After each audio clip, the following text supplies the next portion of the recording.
So I'm going to start with a few kind of mantras that neuropsychologists, and actually psychologists in general, accept. These relate to that term monism from chapter 1. These aren't testable phrases, but they'll give you a sense of how psychologists think. One saying is, the mind is what the brain does.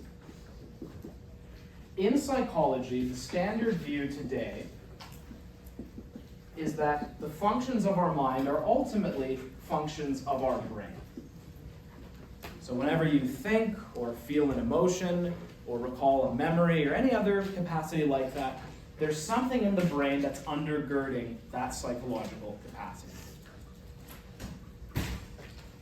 A related saying, I won't write this one all down because it's longer, but everything psychological is simultaneously biological.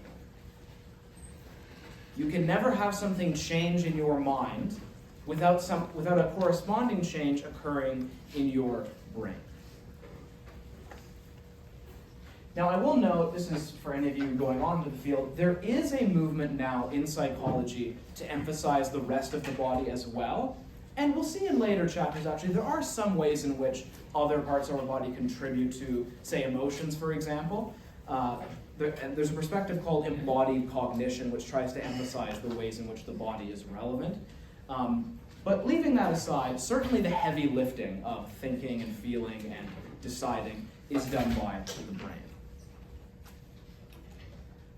There are many different reasons for thinking this. At the most basic level, we have lots of correlational evidence for this. We'll see this more in kind of the second half of the chapter, but there are lots of studies where people do various psychological tasks, and you can systematically correlate different psychological tasks with different types of brain activity. Now that's just correlation. We also have lots of causal evidence.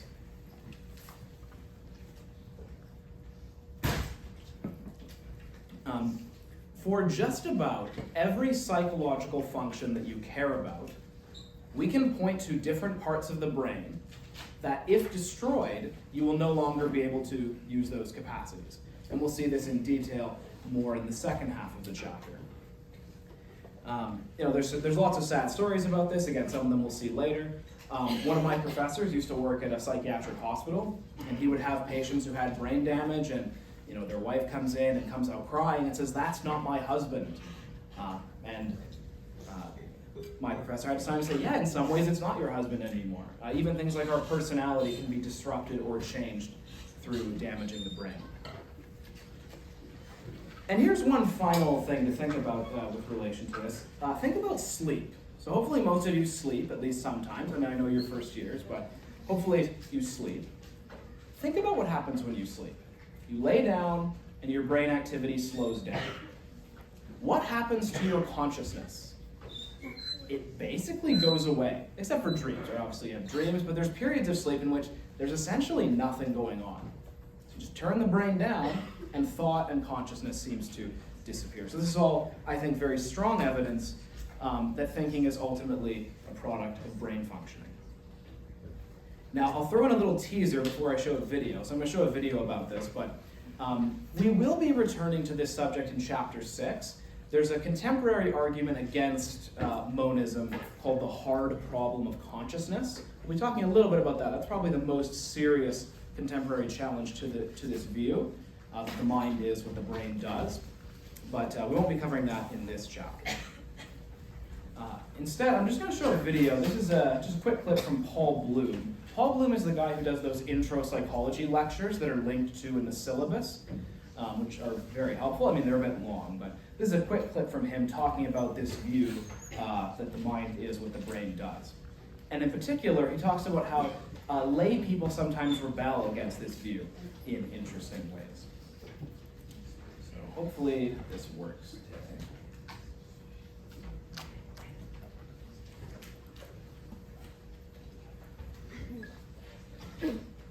As I say, a quick clip, kind of reinforcing the point that psychologists generally take for granted that the mind is what the brain does. Okay, so that's a little bit of an introduction. Now, how does the brain do this? How is it possible for just a piece of meat, which is really what the brain is, to undergird all the richness of human thinking. Well, here are some basic facts about the brain. The brain is the most complicated piece of machinery that we know of anywhere in the world. It has over 100 billion neurons, or it's not over, there's very different answers, it's maybe more like slightly under, but around 100 billion neurons and over 100 trillion connections between them. Very complex piece of machinery. Even though the brain is only about 2% of your body weight, it consumes about 20% of your calories. It's a very greedy organ. It requires a lot of energy to process the incoming signals. So I mentioned the word neuron. The neuron is the main cell type that we're going to be talking about. Most of the complex processing, virtually all of it, is done by neurons. There is another type of cell in the brain called glial cells, which the book mentions. They're basically the helper cells. They don't really process incoming signals. They clear waste and stuff like that, but I'm not going to test you on them. They don't really matter. The book has a brief discussion of them if you're interested. As I say, the most important part is the neuron. One quick caveat before I talk about the neuron.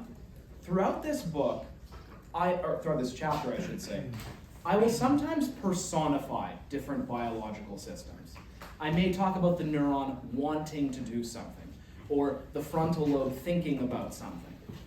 This is a little bit of a figure of speech. There's some debate as to whether or not it's appropriate to use this kind of terminology, but I want to be clear that when I speak this way, I'm just trying to help you understand what's going on. Obviously, neurons don't literally think like we think, they're just machines.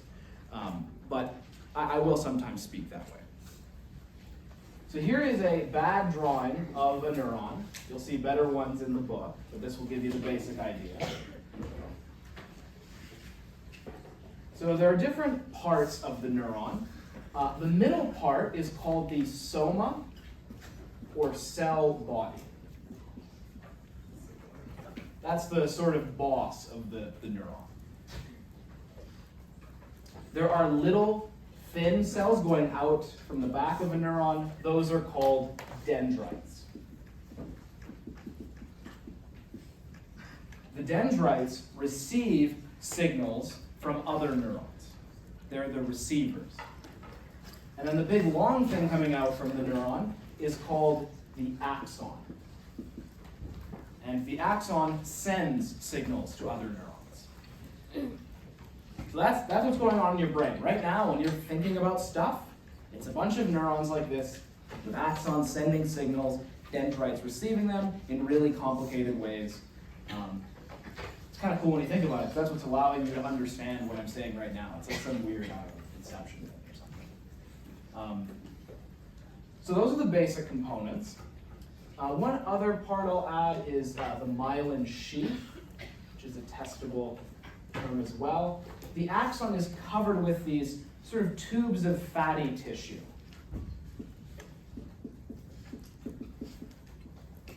And the myelin sheath makes sure that the signal gets sent faster.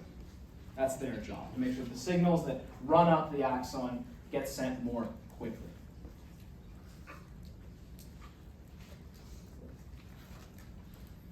How many of you have heard of multiple sclerosis? Any of you have heard of this? So this is an autoimmune condition in which the myelin sheath are attacked by the body's immune system. You don't need to know that, but it's to reinforce the point that the myelin sheath are important for neurological functioning, because people with MS have difficulty concentrating, difficulty initiating movement, and various other problems because the signals are not being sent as efficiently.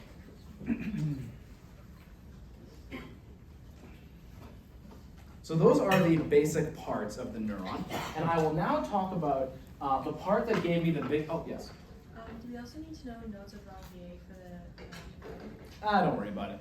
The nodes of Ranvier are in the book. Those are just the gaps between the myelin sheath, but don't worry about it. I don't think it's in the key terms. As always, if it's not in the key terms, don't lose sleep over it.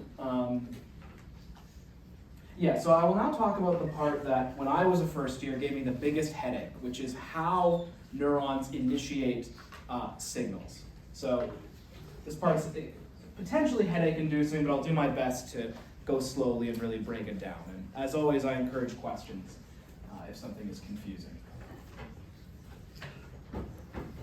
When a neuron is in what's called a resting potential, it is negatively charged. Oh, and one other thing I forgot to say, this isn't testable, but you might be confused because, there's one axon and many dendrites. How does that work out with the brain sending, or neuron sending signals? Well, individual axons can break at the end into multiple terminal branches. So that's how it works out. But anyway, so when a neuron is in a what's called a resting potential, it is negatively charged, around minus 70 millivolts. So here I'm just going to draw this is representing how charged the neuron is. So here's around minus 70. So the neuron's around there when it's not sending a signal. And then there's a special place around minus 50, which I'm just going to draw a dotted line. I'm going to come back to that in a second. But when nothing's going on, there are lots of positively charged sodium ions around the neuron. But inside, it's net negative. Now, it may have been a while since you took chemistry or physics. Here's the one bit of chemistry you have to remember. Negative attracts positive. Probably most of you remember that, but that's the one bit that you have to remember. So it's surrounded by it's surrounded by positively charged sodium ions. When the neuron gets signals from other neurons, it kind of messes with the neuron's charge. It can make it kind of more positive or more negative. If the neuron goes above this dotted line, which by the way is called the threshold, it goes up, and goes above this. As soon as it goes above that point, something special happens. All of the channels, the sodium channels, open up, and positive sodium comes in. It's like a switch got flipped. As soon as it goes above this dotted line, okay, let in the sodium. So the sodium floods in because negative attracts positive, and it shoots up. And that's what initiates a charge to move down the axon, is that rushing in of positively charged sodium ions. That is an action potential. So resting potential is neuron's not doing anything, it's minus 70. Sodium comes in, it bumps up, and a signal is sent. That's an action potential. It's not really visible, but it's always good to bring the key terms to class. It's a little behind the shadow, but action potential. And here's where there could be a headache because there's another positively charged ion in the mix. There's a few positively charged potassium ions in here as well, already, before all this. And in order to bring this back down, the neuron kicks out the potassium. So it's all right, now we're too positive, we gotta go back to resting state. So there's some potassium lying around here as backup. Now let's kick that out. And then it's back to normal. I won't test you on this, but some of you might be thinking, what I'm about to say now, some of you might be thinking, well, wait, it keeps letting sodium in, kicking potassium out, isn't it gonna run out? And to save that, there are sodium-potassium pumps that just throughout the neuron's existence are just trading them. Kicking sodium out and potassium in just to keep it normal, but don't worry about that. What's important is this. When it passes the threshold, sodium comes in. Oop, positively charged. Once it's done that, it kicks potassium out to go back down to here. Both sodium and potassium are positively charged. Any questions about any of those steps? Yeah. How does it go above the threshold? It goes above the threshold in response to signals from other neurons. And those signals could make it more likely or less likely they'll send a signal. Some signals might make it go down. It's like, no, do not send a signal. But some might say, no, go up. Come on, let's get something happening here. And if it goes above minus 50, then snap, sodium comes in. I think your hand is up first. Do we need to know those exact numbers? No. As long as you know the direction, you're fine. Yeah, I won't test you on -70 or anything like that. Yeah. Is this only physical? Like, is Sorry? the feeling you get with the, is this only physical thing? Like, what about anesthesia? With that? Oh, these are happening trillions of time, like every few seconds in your brain. And even when you're asleep, it's less, but so all the time, lots of this. It's the specific pattern in which it happens that will determine what you're feeling or thinking. But say it's always happening all the time, trillions of times in your head. Yeah. Any other questions? Why would something ever want to certainly not send a signal? Why would that be something that? All sorts of things. There can be inhibition, say if it's a pain signal and there's endorphins, they'll make it less likely pain signals get sent when you're falling asleep, you know. There's GABA sent everywhere that inhibits signals. There's lots of reasons. Yeah. Does anything change about the impulse depending on, if you were physically hit, how hard you were hit? How hard you're hit, you mean by this? Yeah, anything with the signals change? Good. I'll say something about that in a second, but the short version is there's either a signal or no signal. There's no such thing as a strong signal or a weak signal. At least at the individual level of a neuron, it either fires or does not fire. There's no difference there. Good question. I'll say more about that in a second. Yeah. How big is a neuron? Oh, I don't remember. Small. Because there's 100 billion of them in your head. And your head's not, well, some people's heads are bigger than others, but it's not that big. Any other questions?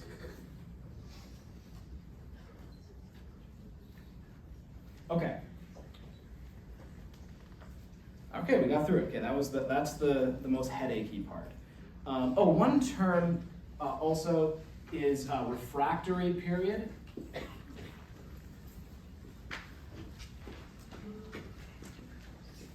During this decline, the neuron cannot send another signal. It's getting back to the resting state. So during here, you can't, this does not happen. That's fake news. It's not something that happens. By the way, this term refractory period is going to come up later. It's also the term for the period after an orgasm, which you can't have another orgasm, at least if you're male. And I'll just say, actually, in general for this chapter, a lot of the terms are hard to remember. If you can make weird associations like that, it's easier to remember. Because a lot of the terms they don't mean, medulla, pons, what does that mean? Any weird connection you can make, it will make it easier to remember. There's a little tip, yeah. Sorry, I just missed what happens when the refractory period dips down here. It just means you can't send another signal. So during this, you can't send another signal until it's back to normal. Yeah. It would be like the same neuron. If you need to send another one, then another neuron would do it? I just mean that this neuron, so if this neuron is right here, it just went up and now it's here, the neuron can't do this. It can't do another one. It has to wait until it goes back down below the threshold, until it's kind of back to normal. How do drugs and inhibitors and hallucinations affect the neuron? It's a great question. I'm going to save that. So there's a whole section of chapter 6 on that, and we'll talk a little bit about it actually in a few pages when we get to them. But it's a good question. Any other questions before we move on? Okay. Let me make sure I didn't miss anything. No, yeah, okay, good. So, as I mentioned in response to one of the questions, there is no such thing as a weak or strong action potential. These are all or none. Okay, there's a term, the all or none law. The neuron either fires or does not fire. You can think of it kind of like a computer, right? The cognitive people, I suppose, could use this, right? In computers, it's 0 or 1, right? In binary code. The brain's kind of like that. A neuron either fires or does not fire. It's also like, you could liken it to a gun. A gun either fires or does not fire. If I was to say, oh, my brother got shot, but he's recovering pretty well, because the guy pulled the trigger really gently, it's like, that doesn't mean anything. The gun either fired or did not fire. I used to work with a guy who had been shot in the head. I used to work concrete coating, a kind of construction job, and those places will hire anyone, and this guy had been affiliated with the Hells Angels and had been shot in the head. And I'd heard of this guy before, and something happened after he was shot that made me, I was able to guess actually where in his head he got shot, and I thought, yes, my psych degree was not in vain. Because when I met him, he told me within 5 minutes of meeting him that he had been shot in the head. He wasn't, he was different, let's say, after his injury. He was just very intense. He was always yelling, even when the situation didn't call for it. His eyebrows were always up. So he's a bit of a character. How did I get here? So yes, like a gun, neurons either fire or do not fire.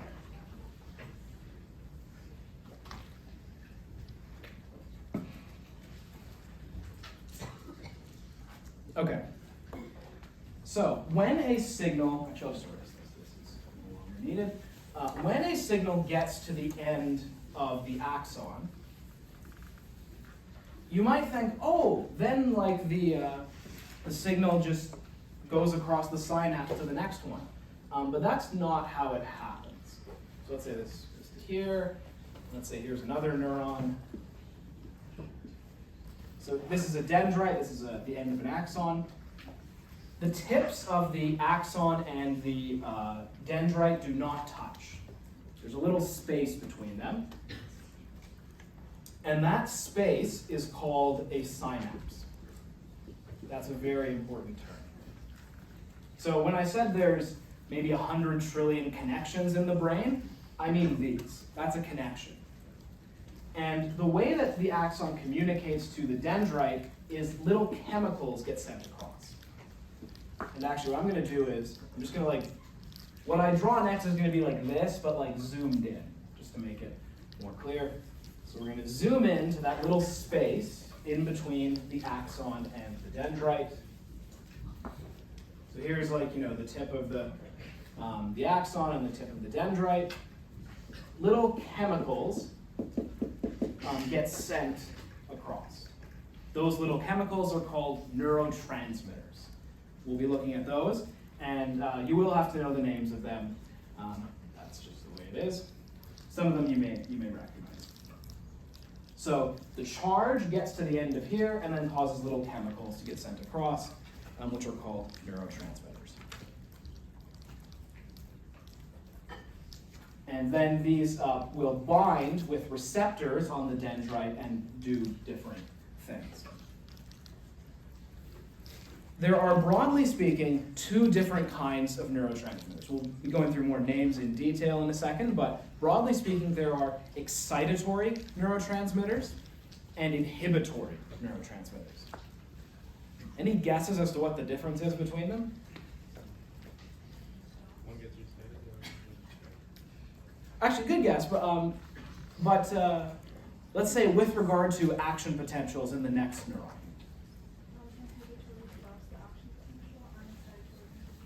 Exactly. So an excitatory neurotransmitter, to be more precise, increases the chance that the next neuron will send a signal or will have an action potential.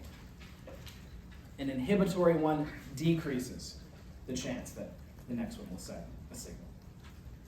Oh. Actually, it doesn't really matter right now, but by the way, this actually, I'm probably not going to get to this today, but on page 78, there's like a breakdown of the central nervous system. I've edited it in a few ways and added some stuff. This, I think, will be more helpful. It's available in the PowerPoint notes. So for next class, I would recommend having this one. We probably won't get to it today, but I'll just mention that as an aside. So as I say, some neurotransmitters increase the chance that the next one will send a signal, some decrease it. Now, suppose some neurotransmitters don't bind with a receptor site. None of the receptor sites swiped right on them. There's no receptor for them. Well, nature is cruel. So if these don't get used in time, this neurotransmitter will take some of them back.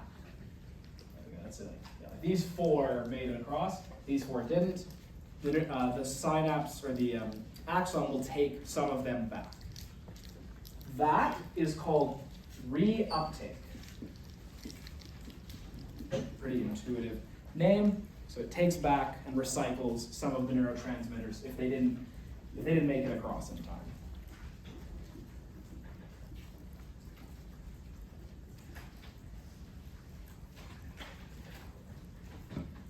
Okay. Now, page 76, we're going to go through some of the major neurotransmitters. This list is not exhaustive, but it's some of the most crucial ones for different psychological functions. Now here's one, yeah. What is reuptake? It's when, an axon sends neurotransmitters to the dendrite, but some of the neurotransmitters don't bind with a receptor site, they don't make it across, so the axon takes some of them back. It's like, all right, you failed at your job, you're fired. You don't have to memorize what kind of chemicals the neurotransmitter. Yes, so unfortunately, page 76, the list of neurotransmitters is testable. Yeah, I heard someone use a very bad word, but I would never use it, of course. And one thing I'll add to that, just to unfortunately make it worse, this is not my fault, this is evolution's fault.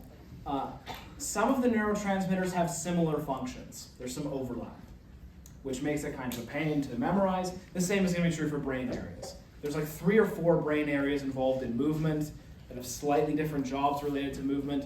And I mean, if I was designing the brain, I would have made it easier to understand, but I didn't, so that's just the way it is. The brain is not designed to be easy to understand. So we'll just go through them. So the first one is glutamate. Glutamate is one of the main excitatory neurotransmitters. So it increases the chance that the next neuron will send a signal. By the way, don't worry about the neurotransmitters if it says they can be excitatory or inhibitory. I'm not going to test you on that. Only worry if they're like only one kind. For the ones that say it can be excitatory or inhibitory, focus on the other facts about that neurotransmitter. Oh, yep. You said glutamate, right? Glutamate, yep. Glutamate. Glutamate, yep. Okay, cool. Yeah, first one. So we're going in order. We're on page 76. So glutamate is excitatory. One of its important functions is memory. So there's another one that's also involved in memory, but part of the reason this makes sense is memory is essentially strengthened connections between neurons. That's the physical basis for memory. And if a connection is repeatedly excited, it becomes stronger. So that's one of the jobs of glutamate that you should be familiar with. One of the main inhibitory neurotransmitters is GABA. So GABA slows stuff down. It is involved in sleep, which makes sense, right? Slows the brain down. It's also released when you drink alcohol, especially in the frontal lobes, which, if you've ever seen someone drink alcohol or had it yourself, makes sense, right? Frontal lobe slows down. People make bad decisions. Another one is acetylcholine. Kind of a goofy spelling. It's in the book. Acetylcholine also involved in memory. Part of the reason we know that is people with Alzheimer's disease tend to have less acetylcholine. And Alzheimer's, of course, is a degenerative memory condition. My grandfather had it. Hopefully I didn't get the gene, but so acetylcholine is important for memory. Next one is norepinephrine, which is chemically similar to adrenaline. I'm sure most of you have heard of adrenaline. Norepinephrine is similar, so it's involved in alertness, arousal, and wakefulness.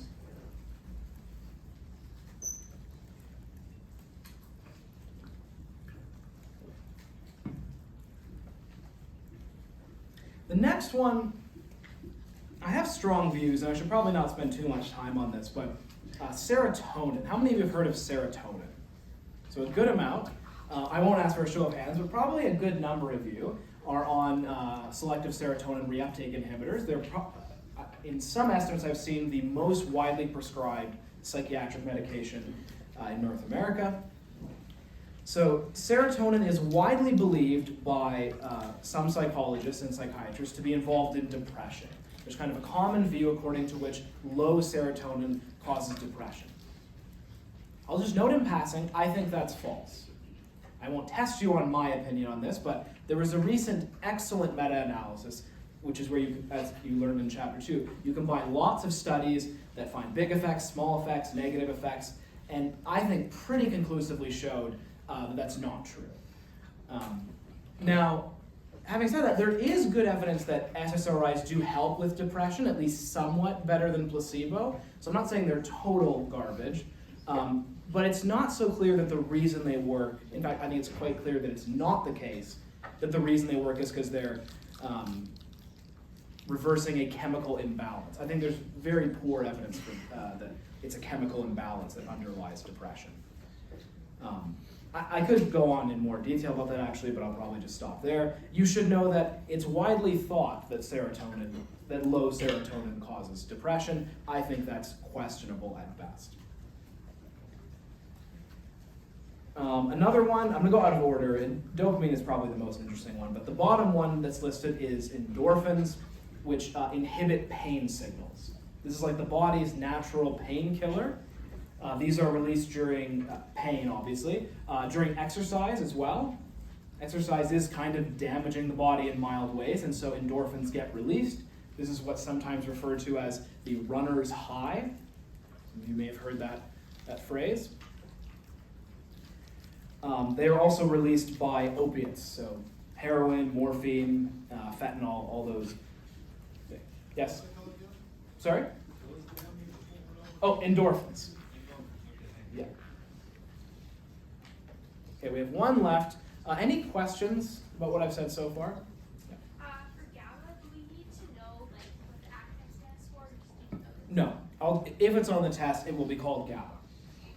What's the difference between norepinephrine and just like epinephrine? They're actually quite similar in terms of their function. So epinephrine is literally adrenaline. It's a synonym.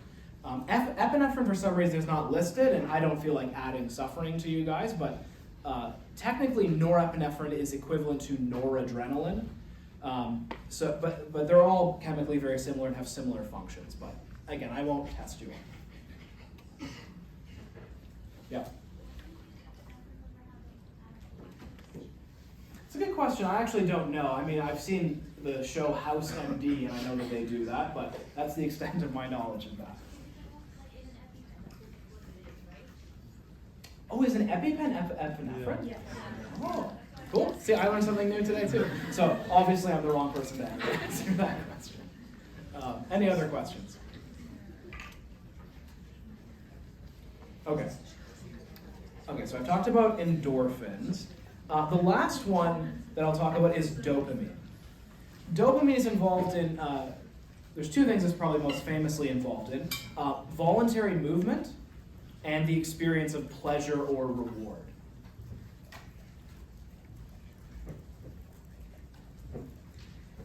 Parkinson's disease. How many of you know of or know someone with Parkinson's disease? So Parkinson's disease, one of the crucial features of it is low dopamine, which results in difficulty initiating voluntary movement. There's some evidence that too much dopamine is associated with schizophrenia, which we won't talk much about in this class, but if you take 105, that's going to come up there. But when it's working properly, it is, as I say, involved in voluntary movement and reward or pleasure. So if you have any pleasurable experience, like eat really good, butter chicken or something, and just you're in heaven with it. The nucleus accumbens is sending dopamine everywhere. That's what underlies the experience of pleasure. And I think it's very significant that the same neurotransmitter that's involved in voluntary movement is involved in pleasure. I'm going out a bit on a limb here, but I think one way to think about dopamine is this. Dopamine says, keep doing this. That's basically what its job is, keep doing this. And when you think about why something like pleasure would evolve, that's essentially what it's for. It's like a carrot, an incentive to get you to do things that help you survive and reproduce.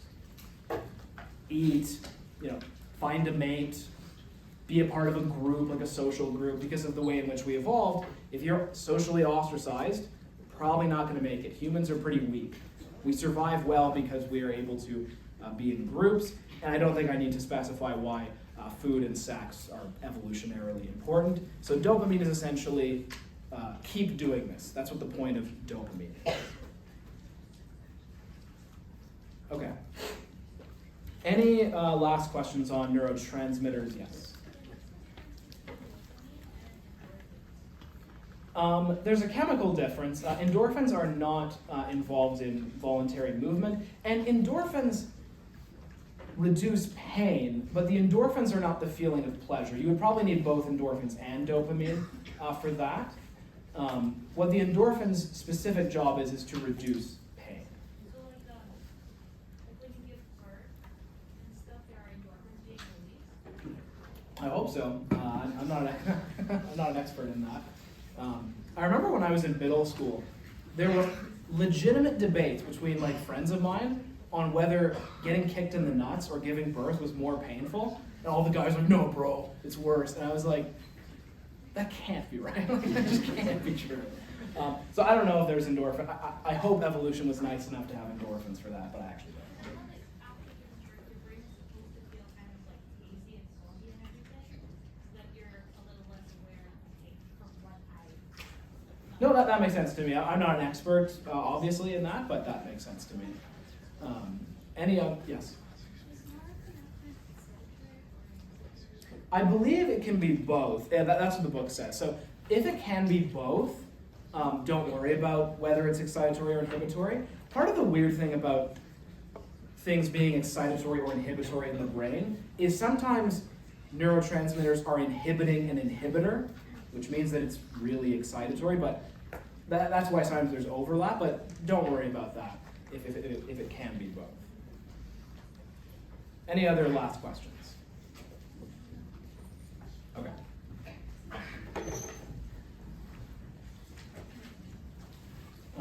Next, we will talk about the three main types of neurons.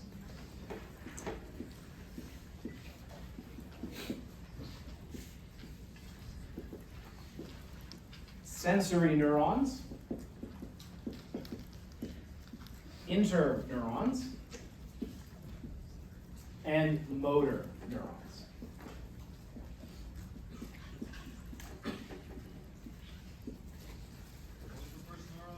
Sensory. Yeah, sensory neurons. So I'm on page 78 now.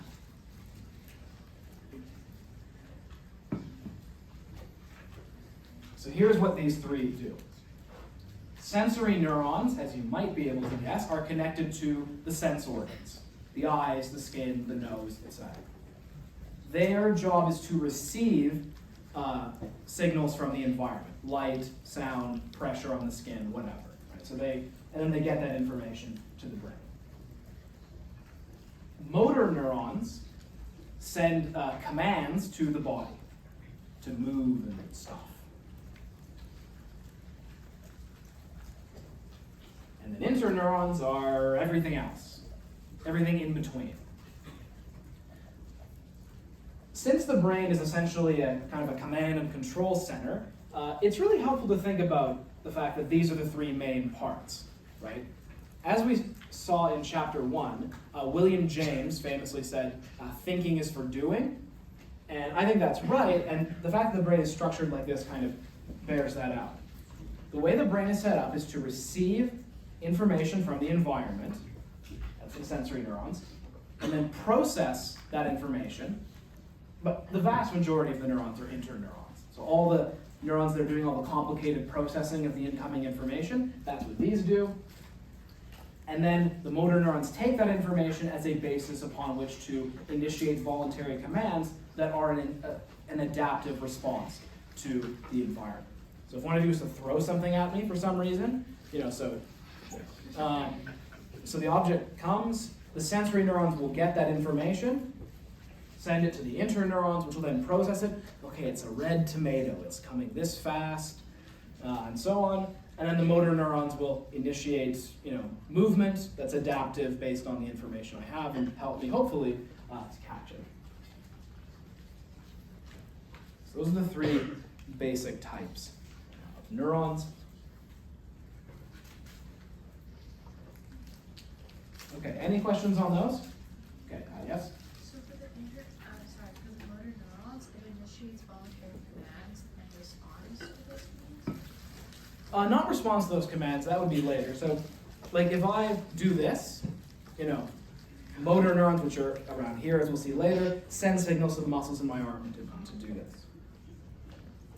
I think your hand was up first, sorry, yeah. Would people on the autism spectrum have more sensory neurons than the average person? Oh, that's a good question. I don't know. I do know that people on the spectrum have more sensory sensitivity, but I don't know if it's literally because they have more sensory neurons. I doubt that's why, but I actually just don't know. What are sensory neurons again? They receive signals from the environment. So they're connected to the sense organs, the eyes, the ears, and so on. Is there a difference if it's a reflex and not voluntary? Yes. Although I should say, I believe it would still be fair to call those motor neurons. So most of the ones in the motor cortex are associated with voluntary movement, but with reflexes, the motor neurons are in the spine. We'll talk about reflexes in a bit, actually. But I think it would still be fair to classify those as motor neurons. So initiating movement is probably a more accurate pass at that. Any other questions? I see someone has fruit, so now I'll be on my toes. Yeah. Can you say interneural one more time? Yeah, for sure. So the vast majority of neurons in the brain are interneurons. They do all the processing of the incoming information and and the forming of a plan of action. All that kind of complicated processing is the interneurons. You can think of it as, they're in between. So someone throws a tomato. Step one, look, that's the sensory neurons. Step two, which is more complicated, process the incoming information and figure out what to do. That's these ones. And then motor neurons are, command my arms to do this. So. Okay. Any other questions?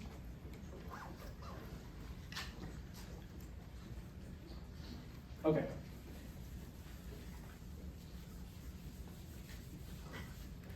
Now we will talk about the main parts of the nervous system. So, I wish I put this one in here. So, the stuff on here we won't talk about today. This is the central nervous system, which is the brain and spinal cord. But, in fact, I'll just take this out so you're not being distracted. The other part of the nervous system is the peripheral nervous system. So all the stuff up there was the central nervous system, so brain and spine. But out from the spine go lots of nerves, bundles of axons. And those form the peripheral nervous system.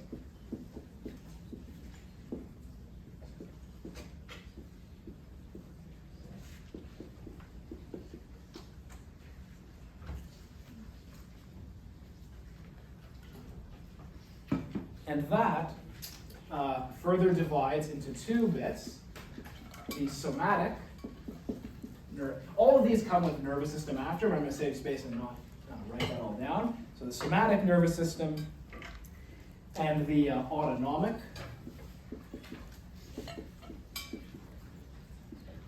nervous system, which then further breaks down, this is the last division, into the sympathetic nervous system and the parasympathetic nervous system.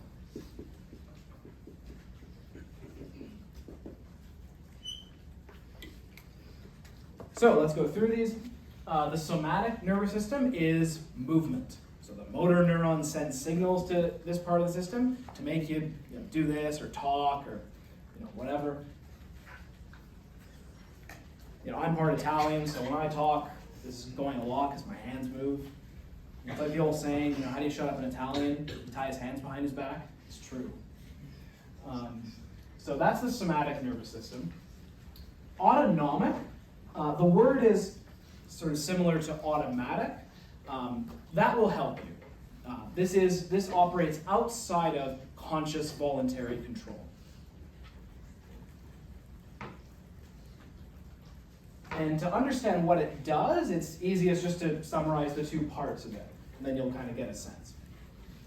These two systems govern essentially your level of arousal or excitement. And I don't just mean like sexual arousal, like any high level of energy or activation, that's what these two control. I'll start with sympathetic. A nice rhyme to remember what it does is fight or flight. Some of you may have heard that. So the sympathetic system is activated under situations of threat. If you're in some kind of danger, this system gets activated. So if a tiger was to walk into the room, here's what's going to happen. There's a whole cascade of changes that occur in your body. First of all, your body stops worrying about digestion and immune functioning, all that stuff. That doesn't matter anymore. That's why sometimes people do certain things when they are scared, right? Certain things, your body's just like, we don't care about that anymore, right? We're not going to worry about digesting lunch because we're going to be lunch if we waste any energy, right? So all of the energy goes to the essential things, the heart, the lungs, and the muscles, right? Your eyes expand, right? Your kind of pupils dilate, you can take in more information, you're ready to fight or flee. So that's the sympathetic system. The parasympathetic system, again, a nice little rhyme for it, is rest and digest. This is the default system. So heal wounds, digest food, fight off diseases, just chill, right? Just ordinary bodily function. If you want a nice way to remember it, because like I say, associations are going to be very helpful to you guys for this chapter. Sympathetic also means nice. Like if you're a sympathetic person, you're very, understanding and compassionate and that sort of thing. The way I think about it is, evolution was nice to us. It helped us run away from bears and tigers and stuff like that. That's how I memorized it. You can use whatever association you want, but I personally found that helpful. Okay. Any questions about the divisions of the peripheral nervous system? Over here. Oh, yeah. So you said that the autonomic is non-voluntary. The somatic, all voluntary. Yes. Taking your life for anxiety, is that autonomic? Oh, that's an interesting question. Before I say anything about that, I'll say that I will have no questions that are that difficult about the division between these. Yeah, I'd be inclined to say that would be autonomic because it's not a result of deliberately choosing to move it. It's just a result of anxiety. But I'm not sure if that's quite right. But I'll just say don't worry about that for the test. Yeah. You said that something like arousal. Sorry, say again. Like when we were talking about the peripheral nervous system, you said that like some section of it controlled arousal. Oh yeah, so autonomic. Oh. Yeah. So yeah, these two systems, which both fall under autonomic, essentially govern kind of bodily arousal or readiness for threat. Yes, sir. So the difference between the somatic and the sympathetic system, the sympathetic is you're running away from a saber-toothed tiger, and then somatic is just your... Or not somatic, you mean parasympathetic, right? So somatic is voluntary bodily movements like this. So that's initiating movement. These two are about whether you're ready to fight or just calm and relax. So this is fight or flight. This is rest and digest. Does that answer your question? Yeah, that's... Oh, okay. Yeah. Yeah.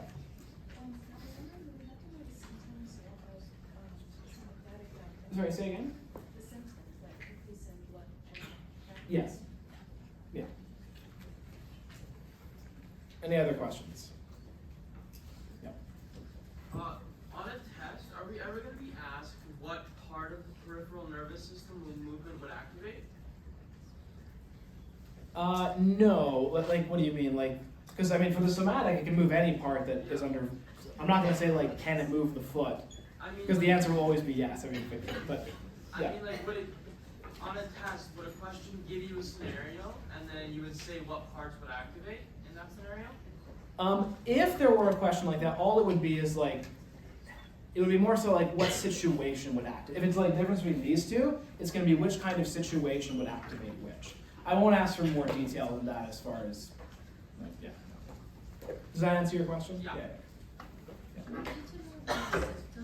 Yeah, someone else. So someone asked, do we know the symptoms, like heart rate up, digestion? Yes, do know that, but I won't ask like thumb, just the kinds that are listed in the book.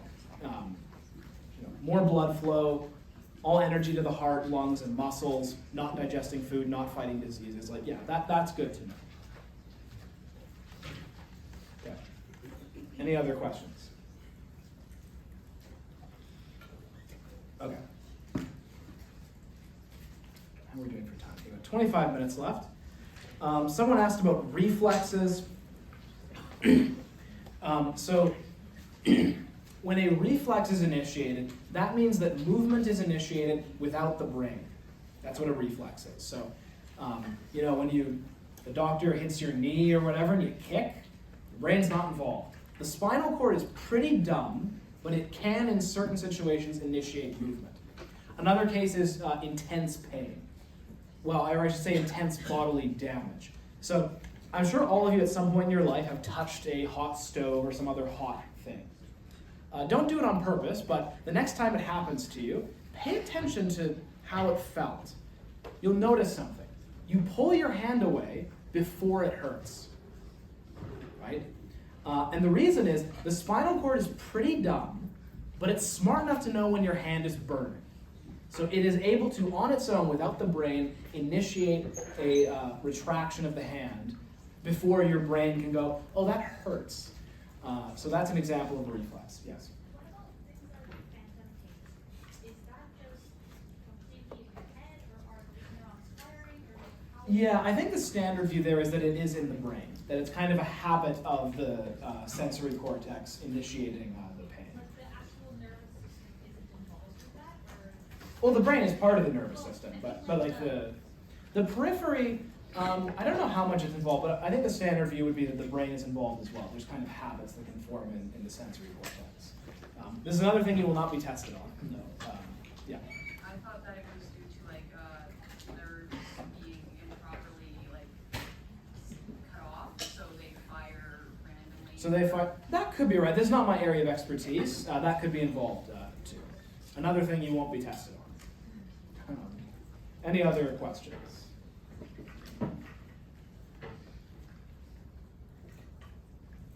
Okay. Feeling good about how far we've gotten. All I wanted to do today was to finish the brain scanning techniques. We might get a little bit past that, which would be fine, of course. But the next thing we have to talk about is different methods used by neuroscientists to measure brain activity.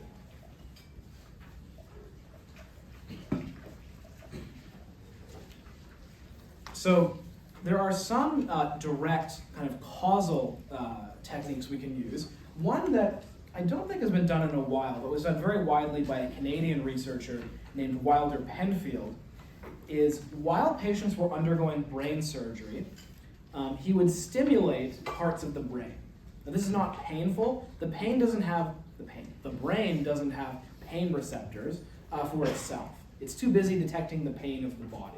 So stimulating the brain just causes activity. And Wilder Penfield was able to systematically map which parts of the brain are involved in different functions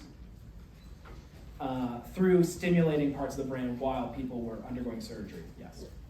Then why do we have headache? It's a good question. I believe it's the case that it's due to like blood vessels in the brain and stuff around the brain.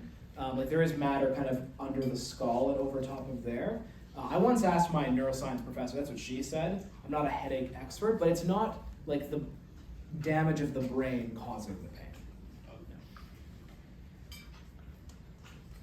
Okay, so we will watch a video of Wilder Penfield, who is this a Canadian researcher who did some of this work. Now, warning, there is footage of a lady with her part of her skull off and stimulating the brain. That's upsetting to you. You can close your eyes and listen. But we'll see a bit of what Penfield did. Okay, so if you didn't hear all of that, because it was a bit of an older video, obviously, so he was able to stimulate one part of the brain, and you feel like a tingle in your thumb, stimulate another part of the brain, and you hear music, and so on. He did this very systematically, which provides good evidence for different parts, different functions being localized. Yes? Does the brain itself contain any like sensory neurons? Would you be able to feel a pressure on like a certain part? No, I don't believe so. No. Okay, so that's the first method. A newer one that achieves a similar effect but no surgery required is transcranial magnetic stimulation, or TMS. So this involves putting up a magnetic coil to specific parts of the brain and introducing magnetic interference to kind of turn off or interfere with specific parts of the brain. So I'll start TMS. Transcranial magnetic stimulation. We did this for decades with animals, make sure it was safe. The animals show no long-term side effects. So in the last, I think, 10, 15 years, don't quote me on the exact number, but we've been doing this in experiments with humans. I actually knew a graduate student at Georgia State University, which is where I did my master's, who had a machine like this, and everyone in our lab was very jealous. Oh, that's because with this, you can make causal inferences. Unlike some of the other brain scanning techniques we'll talk about, which only give you correlations, here you can get causal evidence. You turn off one part of the brain, and you see what happens. This has been used in my own area of moral psychology. They turned off a certain part of the brain, and people's responses to moral dilemmas changed. I won't go into the details, it's kind of technical, but that's an example of how this technology is being used.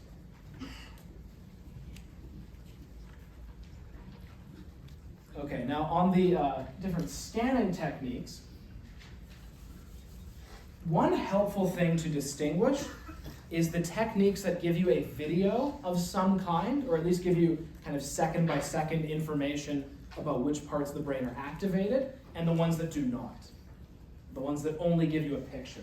So the picture techniques, if you want to call them that, would be a CAT scan, sometimes called CT scan, and MRI. These techniques, which the book talks about, just give you a picture of the brain, which parts are intact or destroyed. The video techniques include fMRI, which is probably the most commonly used today. The F in front is lowercase, I'll talk about that later. PET scan and EEG sort of. These two give you a video of like how the whole brain is active. EEG just gives you like the brain waves kind of at the surface. You can use statistical techniques to infer about deeper structures, but really EEG is more so for brain waves. But it's still a kind of video technique. So I'll go through these in more detail now. A CAT scan or CT scan is just a fancy X-ray for the head. That's all it is. MRI uses slightly different actually quite different technology. It's really a giant magnet. It activates different molecules in the head, and then you can measure their activation and therefore measure where they are. In a video, someone who knows more about that than me will be explaining that a little bit. I won't test you on the details of the technology. You should more so know what kind of information these techniques give you. And then I'll go the opposite order here. So for EEG, this is what my lab uses, the Nash Social Neuroscience Lab. Kyle Nash is my supervisor. We use EEG. It's a cap with little electrodes in it that measure electrical activity at the scalp. That's what they measure. So when the brain is active, there's detectable activity at the scalp. And rather than say more, I'm going to show another video of someone using EEG. The details of what this person says doesn't matter. I just want you to see how the technique works. Yes? You do like research participation, can you get that stuff? Oh yeah, you can. There's Yes, if you want your brain scanned, there is opportunity to do so on RP.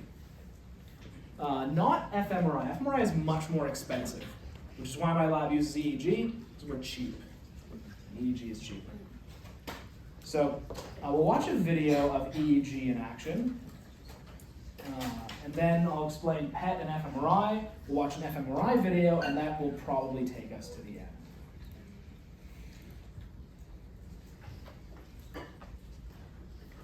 And really, that's good enough.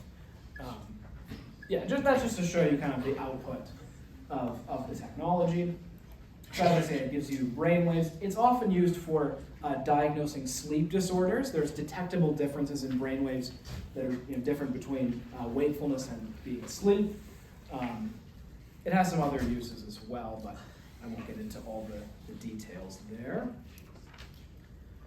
With PET scans, I haven't seen papers written on this recently. It's kind of fallen out of favor in favor of fMRI, which is now used much more. With a PET scan, it sounds scarier than it is, but they inject you with slightly radioactive stuff, and then you can measure where the blood with the radioactive stuff moves in your head.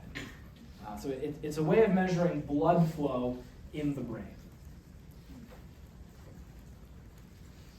But fMRI allows essentially the same measure of kind of blood flow in the brain, but no radioactivity. So that's a plus. It also gives you more detailed video. So here's one thing I'll say, and the video I'm going to show is going to talk about this too. As far as I can tell, the two most popular methods used in contemporary neuropsychology papers are these two, fMRI and EEG. They each have kind of the opposite trade-off. EEG gives you excellent time information. It is temporally very precise. It's measuring electrical activity, so you can know exactly when there's increased activation of a certain kind. Excellent time precision. Its spatial precision is shit. Well, my supervisor has some stuff. Maybe it's improving now, but as you saw in that video, there's it depends on the type of cap. Some have more electrodes than others, but if there's activity here, that just means there's activity somewhere around the cap. How deep, where it is. You have to use really fancy statistics to get at that. So its spatial precision is not very good. fMRI has the opposite problem. It gives you pretty good spatial information, but its time precision is pretty bad. Because it's taking a series of pictures, and there's a gap between them, and even if there weren't a gap, it's measuring blood flow. And blood tends to flow to areas of the brain a little bit after they're active. This part of the brain gets tired, and it's like, hey, we need more blood over here. Okay, blood goes over there. So there's a bit of a time delay. So that's kind of a trade-off. This one has good time information, but bad spatial. This one has good spatial information, but bad temporal information. So to explain that a bit more, we're going to watch a two-part video. It's the same documentary. The clips are a few minutes each. We're going to watch a scientist explain fMRI in more detail. Okay, so we'll stop there. Next class, we'll pick up where we left off and start talking about parts of the brain. So see you on Thursday.